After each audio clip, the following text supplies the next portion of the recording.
Olá, olá, meus internacionalistas univos, essa classe maravilhosa de estudantes de RI que procura emprego, mas não sabe onde trabalhar.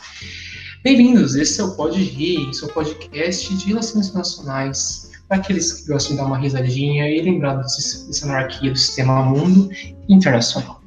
Enfim, hoje estou com os convidados de sempre, o meu colega Leonardo, diga oi. Boa noite, bom dia, boa tarde, depende de onde você estiver, de qual é seu fuso. E também para o meu colega Enzo. Diga oi. Boa noite, meus queridos. Não importa onde você esteja, esse é o podcast para você. Enfim, meus colegas, hoje nosso primeiro assunto, vamos falar de uma coisa muito interessante, muito importante e que tem sido bastante polêmica nos últimos anos. A liberdade de imprensa. Vamos falar sobre o cenário internacional, principalmente, e falar toda a base filosófica e histórica que corresponde a esse conceito. Vamos lá?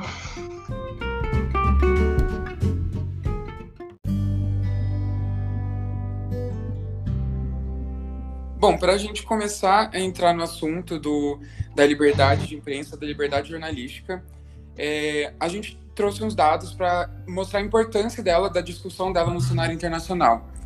Bom, até o presente dia, segundo dados do Repórteres Sem Fronteiras, 8 jornalistas foram assassinados em 2020, um colaborador foi assassinado, 227 jornalistas estão presos, 14 colaboradores e 122 jornalistas cidadãos também estão presos por diversos países do mundo. Entre os países desses 8 jornalistas assassinados estão o Iraque, a Nigéria, o Paraguai, a Somália e a Síria.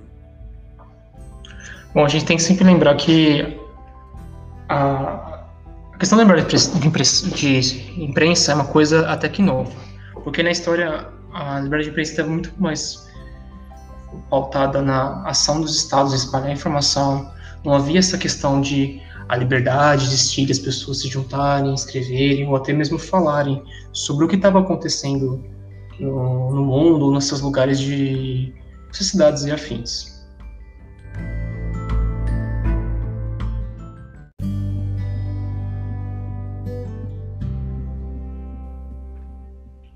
O primeiro resquício de imprensa, jornalismo mesmo, aconteceu lá no Império Romano com Júlio César, que foi uma tentativa de mostrar para a população que o Império estava fazendo, que contra quem estava matando, contra quem estava lutando, e eles eram uma espécie de placa espalhada pela cidade e tudo, que mostravam o que eu falei para vocês agora.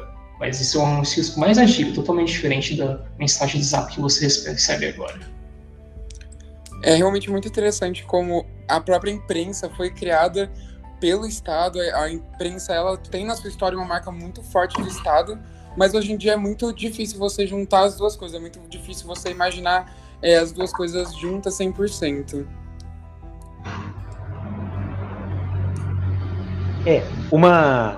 Isso porque, como diria o Michael Oakeshott, o Estado antigo é diferente do novo Estado. O nosso Estado agora é muito mais poderoso e por isso que a gente tem que tomar cuidado. Um dos aspectos que temos que tomar cuidado é quanto à liberdade de expressão frente ao Estado. E a questão da liberdade de expressão é o ponto-chave da liberdade de imprensa. O Bobbio, o nosso cientista político italiano, muito famoso, grande, que todo mundo já utilizou alguma ciência política. Tem um texto dele que ele menciona que na antiguidade não havia direitos nem liberdades.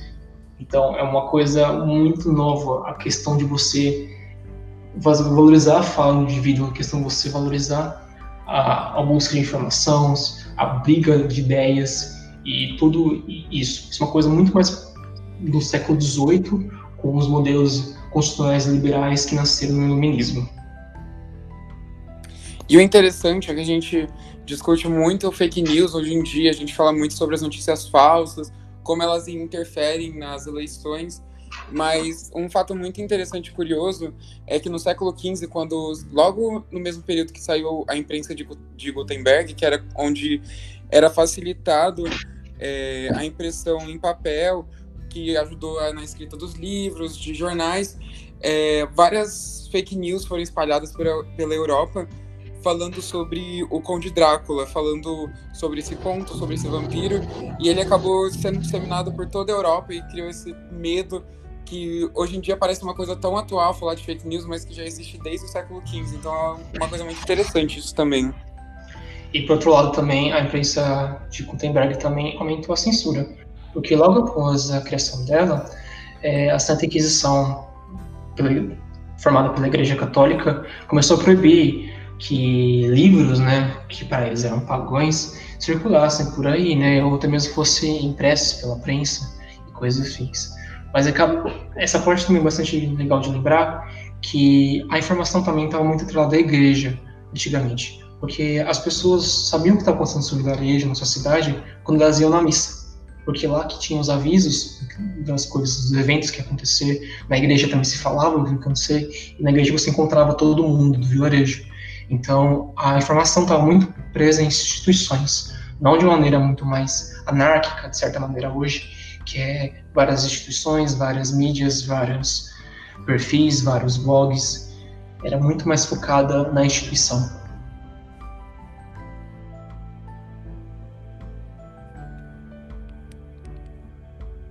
Bom, então agora com esse aspecto histórico geral, eu acredito que meus companheiros não tenham mais nenhum comentário sobre essa questão. Trazendo um pouco então agora para a nossa modernidade e para o modelo como a gente já conhece, que o Jaú bem citou, sistematizado pelo Norberto Bobbio muito bem em seus diversos livros,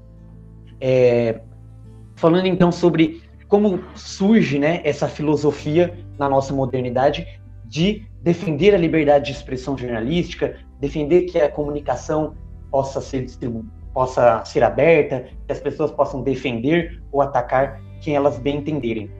Um dos primeiros filósofos que eu acredito terem falado sobre isso foi o John Stuart Mill, em uma obra bastante panfletária dele, muito conhecida, a On Liberty, ou Sobre a Liberdade, em português, em que no capítulo 1 ele tem uma passagem fenomenal e muito clássica que diz o seguinte: ninguém deve ser impedido de falar.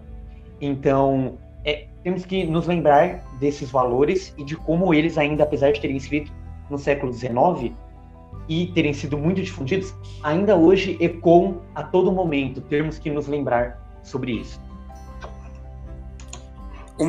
Eu acredito que o mais seja intrigante, o que mais facilite que cada vez as ameaças à liberdade de imprensa cresçam, é justamente isso. Se você está numa conversa, se você está num debate, você cala alguém, você obriga a pessoa a parar de falar, isso tem um peso que a distância que o papel, que, enfim, a internet cria, ela não dá esse peso todo. Então, eu acredito que esse seja um dos principais facilitadores de cada vez as ameaças à liberdade de imprensa crescerem pelo mundo. E retomando o que a gente estava falando, para além de qualquer ideologia ou princípio filosófico, precisa ter liberdade. A gente precisa lembrar que a liberdade de imprensa, a liberdade de fala, é uma coisa da Declaração dos Direitos Humanos. Então é uma coisa ratificada pelos países, quase um consenso, um princípio que é importante para qualquer sociedade ou Estado ter liberdade de imprensa. Há certas pesquisas na ciência política que até atrela a capacidade democrática de um país à sua capacidade de ter liberdade de imprensa na sua local e afins. E isso mesmo. Um dos primeiros cientistas políticos, inclusive ele ajudou a fundar a ciência política moderna, como a gente a conhece, foi o Robert Dahl, e ele tem essa régua da qualidade da democracia. E um dos princípios básicos dela é que as pessoas possam falar e ser ouvidas. E isso inclui, portanto, os meios de comunicação. E aí, a partir desse princípio e de outros, ele mede objetivamente a qualidade de diversas democracias. Além disso, relembrando o que o Jaú bem disse sobre os direitos humanos, o Karl Popper tem um livro também bastante curto chamado A Sociedade Aberta e Seus Inimigos, em que ele situa que, portanto, aqueles que são contra a liberdade de expressão e que querem circunscrever a liberdade alheia, seja ela de quem for, fecha a porta para uma sociedade mais aberta, mais democrática, onde todos são incluídos, e abre a porta para que discursos autoritários e perigosos entrem em cena. E toda essa discussão também da parte filosófica da liberdade de imprensa, é importante a gente também ressaltar a diferença básica entre liberdade de imprensa e liberdade de expressão. A liberdade de imprensa é uma coisa muito mais específica, é uma coisa justamente para a área, que é uma área muito sensível, a área do jornalismo. O jornalismo, hoje em dia, ele é uma das áreas dos direitos humanos que mais é atacado diariamente. Então, é importante a gente lembrar que a liberdade jornalística, ela justamente vem para essas pessoas que buscam disseminar informação, seja por meios da internet, seja pela televisão, enquanto a liberdade de expressão é uma coisa mais geral, mas de todas as pessoas em si.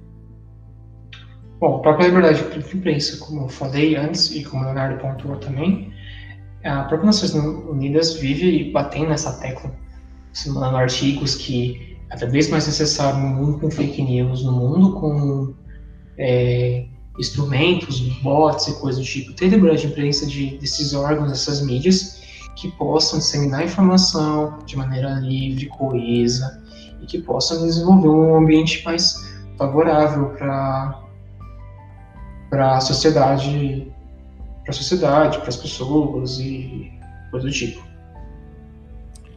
Voltando agora um pouco na própria questão dos Repórteres Sem Fronteiras, mas ainda nesse assunto, é importante a gente pensar em quais são os tipos de ameaça, quais são os riscos que a imprensa corre hoje em dia. Como já foi bem pontuado e é muito reforçado em todas as mídias, a questão da fake news é uma baita de uma ameaça à liberdade de imprensa, mas tem outras coisas que também assim, são muito óbvias, são muito discutidas, com a própria questão da independência midiática, de terem veículos que não são do governo não ter controle sobre os veículos midiáticos, podendo assim deixar a informação e as opiniões correrem livremente. Mas agora, trazendo um pouco para o Repórteres Sem Fronteiras de novo, eles analisam segundo alguns pontos da liberdade. Então tem a questão do pluralismo, se tem diversas opiniões sendo circuladas para a população, para que assim diversas camadas da sociedade possam ter suas vozes ouvidas. Tem a questão, como eu já apontei, da independência midiática. Tem o próprio ambiente em que os jornalistas trabalham. Então eles têm um ambiente em que a autocensura não é uma questão, não é algo que impede eles de divulgar uma notícia, de postar alguma coisa num site. Tem o próprio quadro das leis, se existe alguma lei impedindo a comunicação e a informação. Ainda tem também a questão da transparência, de quão transparentes são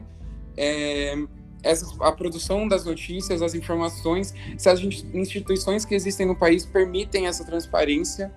A própria questão da infraestrutura. A gente vê hoje em dia muitas imprensas pequenas, muitas imprensas que estão assim caminhando para se tornar gigantes, acabando do dia para a noite por falta de infraestrutura ou por, como o próprio pluralismo fala, sendo engolidas por outras gigantes, outros canais gigantes de comunicação. E tem a própria questão das agressões, de como eu já mesmo pontuei anteriormente, da questão de já tivemos 8 jornalistas assassinados pelo mundo. Então é uma questão muito séria. E ainda existe um outro ponto de até onde existe de fato um acesso pleno às notícias, existe um acesso pleno à internet, aos meios de comunicação que hoje em dia são usados principalmente para divulgar as principais notícias pelo mundo. Nisso, entra então, lembrando que exatamente onde que as pessoas podem acessar, como elas podem acessar. E levando para uma questão de ameaças mais informais, que às vezes não percebemos que são realmente ameaças, eu acredito que esteja principalmente essa questão. As pessoas do país, daquela nação, daquele estado, podem acessar a internet para ter acesso? Elas podem acessar o rádio para ter acesso a notícias? Elas podem acessar livremente a televisão? Se o Estado ou se um determinado grupo, caudilhos, controlam algum desses segmentos, isso também é uma ameaça à liberdade jornalística, mesmo que não necessariamente ataquem os jornalistas diretamente. Atacar a população e o seu acesso à informação também é uma grande ameaça. E tem também a própria questão que hoje em dia a gente discute muito, a gente vê muito acontecendo, que são presidentes, ou quando estão dando entrevistas, ou quando estão fazendo sua candidatura à presidência, atacarem diretamente a mídia, deixando a mídia nos olhos da população como algo ruim, como algo que vai deturpar a mente delas, quando na verdade a mídia é o que mais está do lado dos cidadãos. A gente vê o Donald Trump já fez isso, o Jair Bolsonaro já fez isso, a gente tem diversas figuras da política que usam essa artimanha para conseguir apoio popular e desmoralizar a própria imprensa. Eu acho que vocês que estão ouvindo a gente já devem ter ouvido falar desse livro, Como as Democracias Morrem, que é um livro vamos dizer, esses livros pop de gente inteligente, como diria o Pondé. Mas esse livro conta muito o que o Leonardo acabou de falar, porque o que o livro conta bastante é que uma das características de regimes autoritários que começam por meio dos âmbitos democráticos é utilizar leis ou uma estrutura do Estado para limitar ou até mesmo constrangir os jornalistas de fazer o seu dever, de ter liberdade, coisas afins.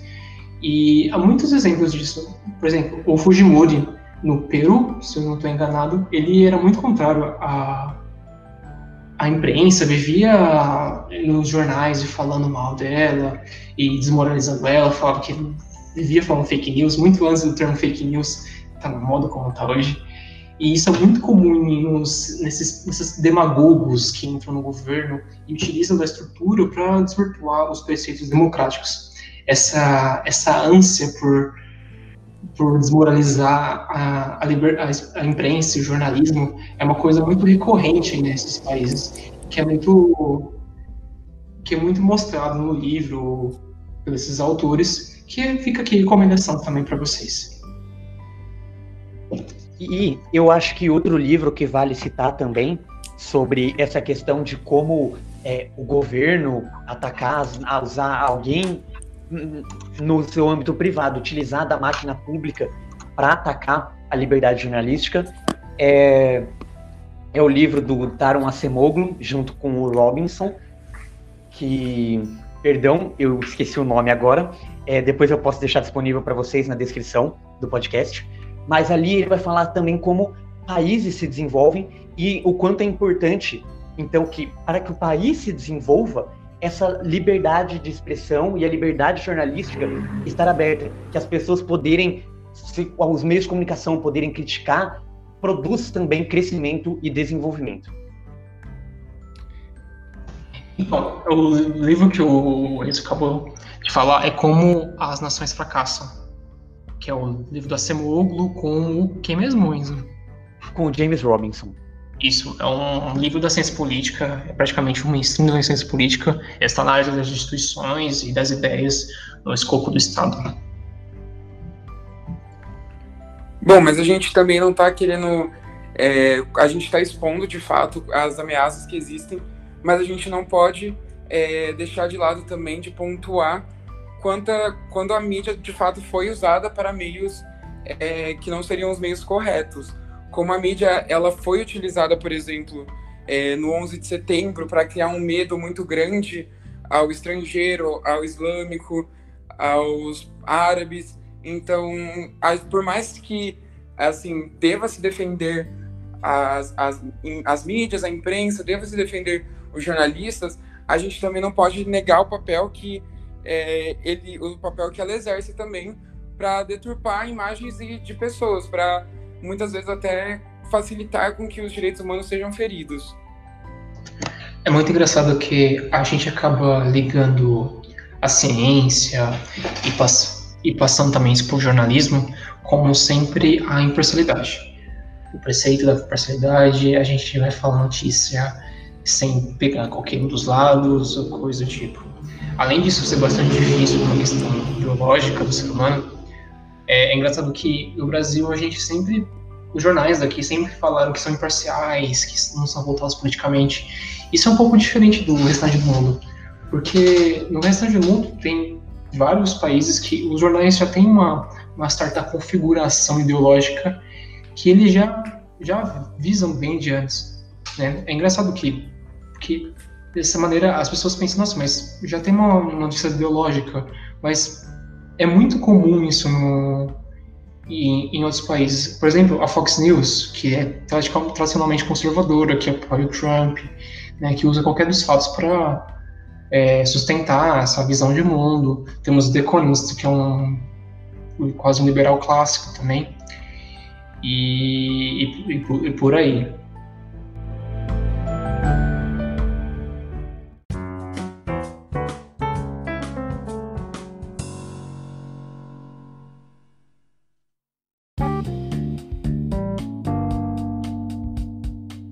Então agora vamos iniciar a segunda parte do nosso podcast, o Balanço Mundial. Para isso, eu queria inserir uma primeira reflexão para que nós pensemos sobre como está o nosso mundo em relação à liberdade jornalística, de que lutar pela liberdade jornalística é invariavelmente lutar pela democracia. Bom, um relatório que aparentemente nós três usamos para se basear as informações que iremos compartilhar com vocês agora é o relatório da organização Repórteres Sem Fronteiras, o qual eles produzem todo ano um índice de liberdade jornalística ao redor do mundo, e junto com esse relatório disponível gratuitamente no site deles na internet, o repórteressemfronteiras.com ou .com.br, dependendo da língua que vocês quiserem acessar.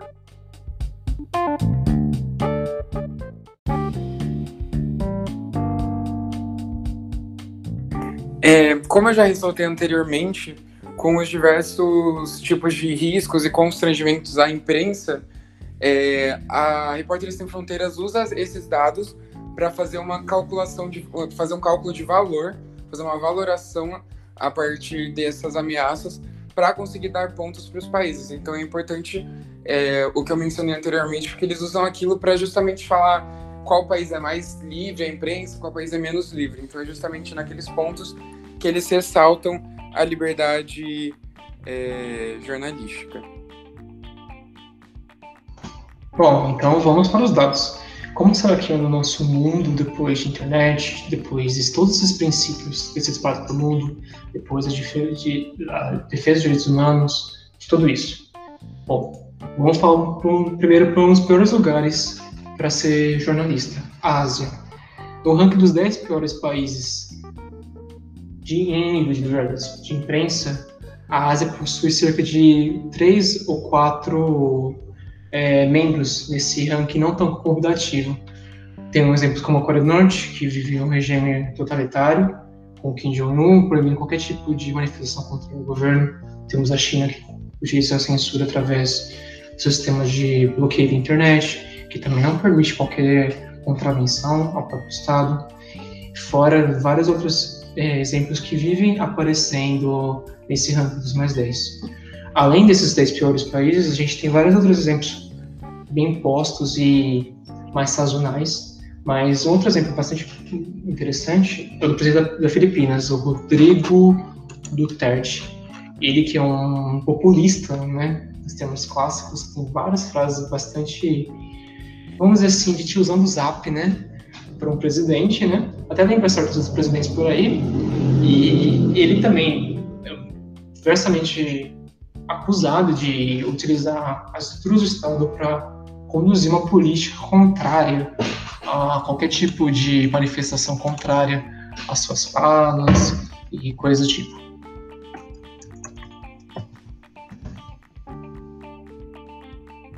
Bom, agora sobre na América, como está a liberdade jornalística na América, eu queria citar alguns dados para vocês e traçar comentários a partir disso.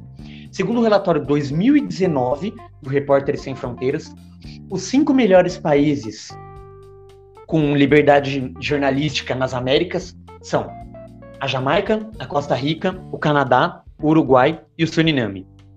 E os piores são Cuba, Venezuela, Honduras, México e Colômbia. Todos estão na ordem respectiva. Bom, agora traçando rapidamente comentários acerca disso, os com melhor liberdade jornalística, como nós já estávamos comentando quais são os aspectos necessários para que elas produzam, então, em geral, todos eles têm algum tipo de problema, nenhuma atinge 100 pontos no índice, mas vale notar as semelhanças entre eles. Eles geralmente têm, todos eles, né, têm democracias estáveis, estados mais bem organizados, mercados mais abertos e não possuem, e são países menores, que, a exceção do Canadá, claro, onde é mais fácil equilibrar e combater confrontos e ameaças entre grupos que estejam mesmo fora do Estado, que possam ameaçar a liberdade jornalística. São países mais coesos, por assim dizer. E, para finalizar, já os piores são países não democráticos, ou que têm democracias bastante fracas e instáveis na atualidade. São estados que não cumprem suas funções ou eles próprios ameaçam jornalistas, além de mercados e sociedades mais fechadas. Bom, agora indo diretamente para a África e para o Oriente Médio, aqui é uma área onde também estão diversos países que são considerados os países menos livres do mundo no quesito jornalístico, mas é importante olhar os dados com um pouco de senso. Muito se diz aqui no Brasil, principalmente nas Américas, assim, do quão ruim é a liberdade de imprensa nos países, principalmente do Oriente Médio, mas os países cuja liberdade de imprensa dentro do Oriente Médio são relativamente boas, estão acima do Brasil no ranking do Repórteres Sem Fronteiras. Então é preciso olhar com uma criticidade para simplesmente não ficar falando coisas que se lê nos jornais, de como é horrível viver no Oriente Médio, mas quando o Brasil está várias posições abaixo dentro do ranking do Repórteres Sem Fronteiras. Bom, como eu já mencionei, 7 dos 8 jornalistas assassinados foram em países do Oriente Médio e da África. Geralmente, os problemas envolvem o controle por parte do governo, então a mídia ser controlada de fato pelo governo, o governo local ter controle completo da mídia. Existe também a questão da restrição ao uso e ao acesso da internet. Muitos países africanos, por mais avançados que eles sejam, eles ainda sofrem em levar a internet, levar o acesso a mídias para áreas mais afastadas, para áreas em que o acesso não é tão facilitado assim. Ainda também existe a questão da própria, nos piores casos, assim, existe a própria questão da agressão aos jornalistas, os assassinatos, que são muito recorrentes. E só para a título de curiosidade, alguns dos países com melhor ranking dentro do Oriente Médio e da África são Burkina Faso, Gana, Namíbia, África do Sul, Líbano, Israel e Kuwait. Então, esses países, eles estavam classificados, por mais que a classificação deles não fosse boa, não fosse alta, ela ainda era significativa dentro da região, cujos piores exemplos estavam, de fato, entre as últimas posições do ranking. Então, elas se mostraram como algo mais equilibrado dentro desses países, mostrando que, de fato, existem exemplos positivos. A gente tem a própria questão da Al Jazeera, por exemplo, que é uma mídia que vem lutando internamente nos países do Oriente Médio e do Norte Africano por liberdade de imprensa, que vem lutando contra as ações de diversos ditadores, bloqueando cada vez mais o acesso às notícias. Então, é justamente não olhar com olhos que a gente geralmente olharia. Então, de fato, olhar com uma criticidade, não sei se essa palavra existe, uma criticidade maior. E como bem disse o Léo, aqui no Brasil geralmente costumamos criticar o Oriente Médio em geral, em todos os seus aspectos, mas traçando então o perfil da liberdade jornalística na América, 3 dos 5 piores da lista são da América do Sul e nossos vizinhos, o que dá... 2 deles são da América do Sul, o que nos dá uma ideia sobre como está a democracia ao nosso lado, e também inclui a nossa própria, visto que estamos em 105º lugar, o que não é nada bom, e também dos recentes e constantes ataques que já citamos aqui por parte, por exemplo, do senhor presidente, que costuma diariamente atacar geralmente a Folha de São Paulo e a Rede Globo de televisão. Além disso, as semelhanças também no tipo de ataque realizado nas Américas aos jornalistas, assim como no Oriente Médio, que são os mais comuns. e principais: assassinatos, ameaças diretas e indiretas, censura, julgamentos e prisões injustas. Mas um outro problema que atinge também os jornalistas são a desvalorização da profissão em muitos países, como em Honduras, está na lista dos piores, e a concentração das mídias, que é um fenômeno que infelizmente vem se espalhando cada vez mais, e o ícone máximo disso hoje é os Estados Unidos da América. E essa questão se agrava muito mais assim, em diversos países do mundo, não falando agora de uma área específica, para aquelas jornalistas mulheres também, que além de ter que lidar com todos os problemas que a profissão acarreta, como já foi bem dito, a desvalorização, as agressões, elas ainda têm que lidar com o machismo de certos presidentes que acham que podem mandar no corpo das mulheres, que podem agir como quiserem, e elas também acabam sofrendo críticas sobre os seus próprios corpos.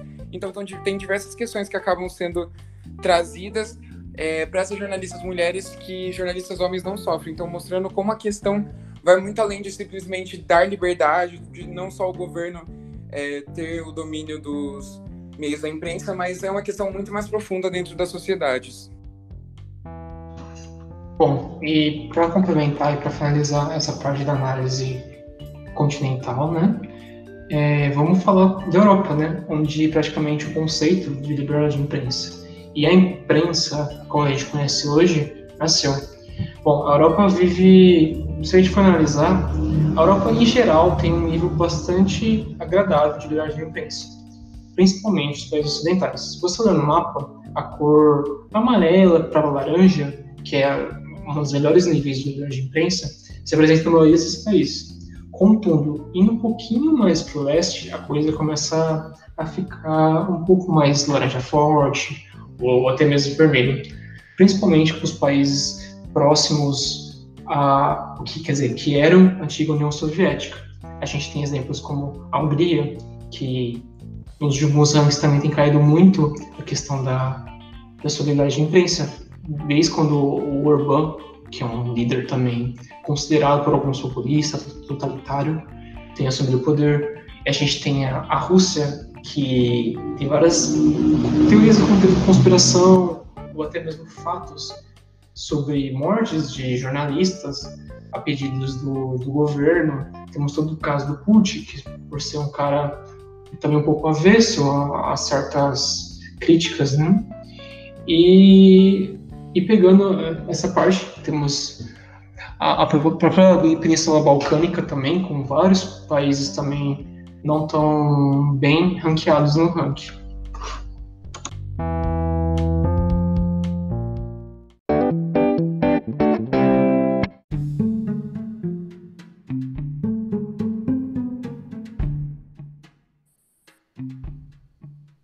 Bom, por fim, depois de a gente falar de toda a história, depois de falar sobre esses dados, tudo, vamos para a parte mais legal e para a parte mais importante, que é as relações internacionais, sem dúvida.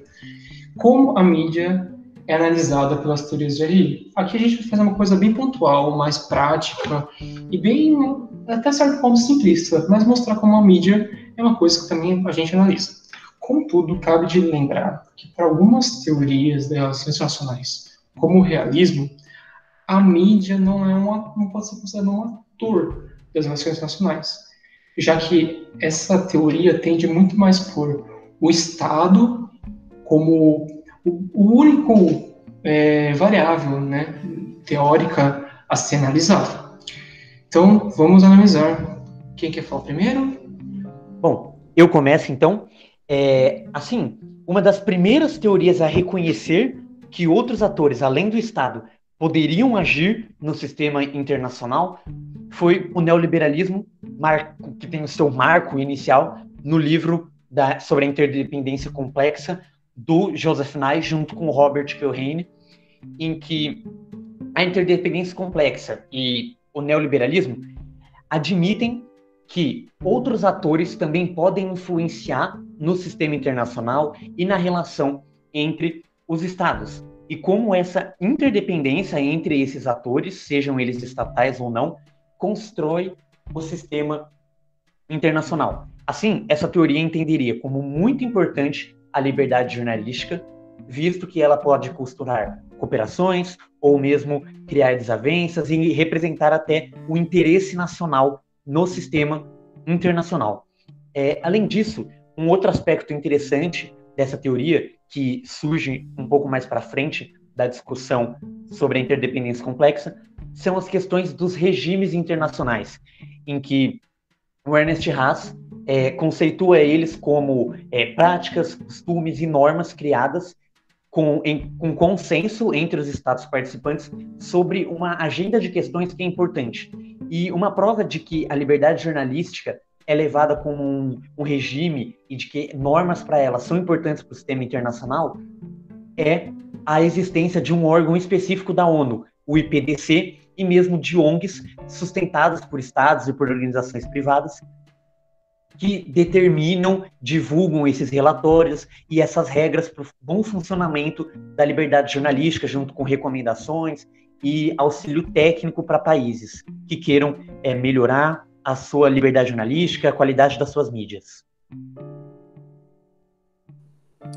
Bom, agora trazendo para umas teorias mais recentes, umas teorias que já estão mais num período contemporâneo, as discussões estão ocorrendo agora. A primeira que eu gostaria de pontuar tem muito a ver com o que eu tinha falado anteriormente, da questão das mulheres, das jornalistas. A teoria feminista, ela é muito discutida dentro do âmbito das relações internacionais, e ela dá à luz, principalmente, a questão da mulher jornalista, de como a mulher é representada pela mídia.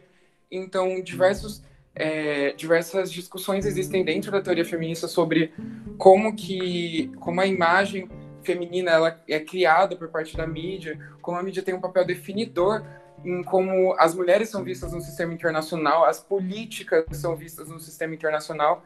Então, vai justamente nesse sentido da construção da imagem da mulher, ao mesmo tempo em que se discute a própria questão das mulheres que trabalham no meio jornalístico. Então, são duas questões que, como eu já mencionei, são muito importantes dentro da discussão. Agora, partindo para outra teoria, a teoria pós-colonial, ela vai falar justamente sobre a relação entre aqueles países que antes eram os colonizadores, os colonos, em relação aos antigos países colonizados. E justamente vai falar sobre a questão da continuação dos impérios, de como ainda existe um novo imperialismo regente no mundo. E justamente nesse sentido, a mídia é muito importante justamente para definir como que esses países vão se comportar, para definir como esses países vão se enxergar. O próprio Edward Said fala no Orientalismo qual o peso dos países ocidentais, da mídia dos países ocidentais, por exemplo, na criação do que é ser islâmico, de como eu já comentei antes, principalmente depois do 11 de setembro. Então, vai justamente na questão da compreensão da imagem do outro. E, para concluir, a teoria que eu sou mais afável a ela, é a teoria construtivista, que vai justamente entender no início, por mais que as discussões ainda estavam muito voltadas para o Estado, discussões mais recentes têm se voltado para outras figuras dentro do sistema internacional, e uma delas que eles reconhecem como uma das mais importantes é a própria mídia. O conceito de intersubjetividade vai justamente no sentido de existem noções que são compartilhadas por diversas pessoas dentro da sociedade, dentro de um mesmo continente, dentro do próprio sistema internacional. Então, a mídia seria um veículo, propriamente dito, para essa intersubjetividade. Ele seria um meio para que a intersubjetividade fosse compartilhada cada vez mais. E, bom, a própria forma como os estados podem se enxergar e podem agir internacionalmente é afetada pela mídia. Existem diversas teorias dentro do meio das ciências políticas, como, por exemplo, a teoria do efeito CNN, de como a mídia, ela, por conta da mídia 24 horas, ela requer que os governos, que os estados, que as pessoas que fazem as políticas, elas ajam com mais rapidez. Então, alterando de fato quais seriam as ações estatais, as ações das pessoas que controlam o poder. Então, é muito importante e é interessante a gente ver qual é o peso da mídia dentro do sistema internacional, para assim poder entender quão importante é a liberdade de expressão, quão importante é a liberdade jornalística, por consequência. Então, acredito que tenhamos tratado dos mais diversos assuntos aqui. Obviamente, não esgotamos nada, não é uma conversa final, mas acredito que trouxemos vários frutos positivos sobre a importância da liberdade jornalística e o peso da mídia para o sistema internacional. Então, a gente vai ficando por aqui. A gente agradece ao ouvinte por nos ouvir nesta noite, manhã, tarde, onde quer que esteja. E é isto. Gostaria de falar mais algo? Pô, pessoal, muito obrigado por terem nos ouvido. Realmente, não importa onde vocês estejam. Se vocês estão em algum lugar com quarentena, aproveitem com sabedoria, estudem bastante e não peguem coronavírus. A informação é a sua maior arma. E é isso, pessoal. Fiquem com Deus, ainda é possível, se vocês acreditarem nele. Beijos para vocês. Até mais.